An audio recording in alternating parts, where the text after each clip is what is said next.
It's the men's 100 metres. This is oozing with quality. Sadly, Kashane Thompson, the Olympic silver medalist, was a very late withdrawal here, a bit of tightness in warm-up in Poland at the weekend, and decided not to risk it. But goodness me, we've got so much quality here. Former Olympic champion, former world champion, world indoor champion. 9 men, all lanes being used, and they're being used in a quality way. Here they are in full. Abdul Hakim Sani Brown from Japan goes in lane 1. Ran a personal best in the semi-final in Paris, but missed out on place in the final.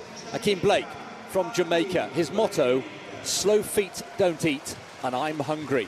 It's a lovely motto to have. He's in 2. Christian Coleman, absolutely gutted to miss out on the Olympics, but he's been very successful in the Dimond League so far. 2 wins and a 2nd place. He's already through to the finals in Brussels. Fred Curley, brilliant bronze in Paris, thought he ran really well. An excellent consistency in recent weeks. 9.8 he's run in 5 of his last 6 races, including on Sunday in Poland. Now then, let's just pause. A hero's welcome for Lamont Marcel Jacobs, the former Olympic champion, retained his title here in Rome. 5th in Paris in the Olympic final. Very proud, he said he was, given all the injury and nerve-related problems he's had. He's never won the Golden Gala. Letsile Tebaco, the Olympic 200-meter champion, oozing confidence and charisma, but he says, no, I'm not the new face of athletics. That's Noah Lyles. Ferdinand Omanyale, the reigning African champion, hugely disappointing in Paris. Only 8th in the semi-final. He didn't make the final. Talking of disappointment, Jeremiah Azu, disqualified, the dreaded DQ in his heat. He was in the form of his life going to the Olympics, and it all came crashing down. It's his first race back. And Kyrie King completing the lineup in lane 9, who didn't make the Olympic team either. 4 places have been filled for the Dimond League finals in Brussels. Eseme, Simbini, Coleman, who's here, and Blake, who was also here in lane 2. So the lineup again: Sani Brown in 1, Japan; Blake, Jamaica 2; Coleman, USA 3; Curley, there he is, in 4; Jacobs, the home favourite, former Olympic champion, in 5; Tebaco in the orange goes in 6; Omanyale, Azu and King complete the lineup.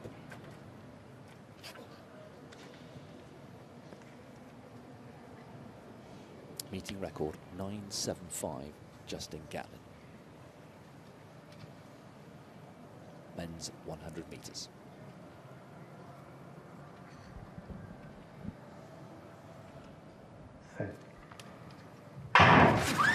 Safely away. Great start from Coleman, as we know, with the 60-metre sprint, but also coming well is Tebaco. Curley's got work to do, but Coleman's got this. Has he? No, Tebaco's looking over. Goodness me, Tebaco wins it.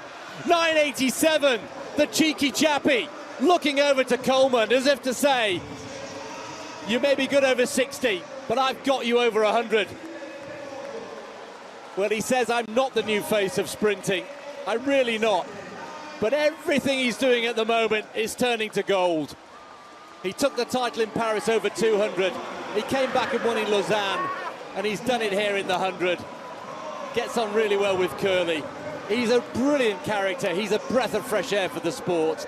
And of course, he got a hero's welcome back in Botswana. 80,000 turned out to greet him as the Olympic champion. Tim, we need guys like this.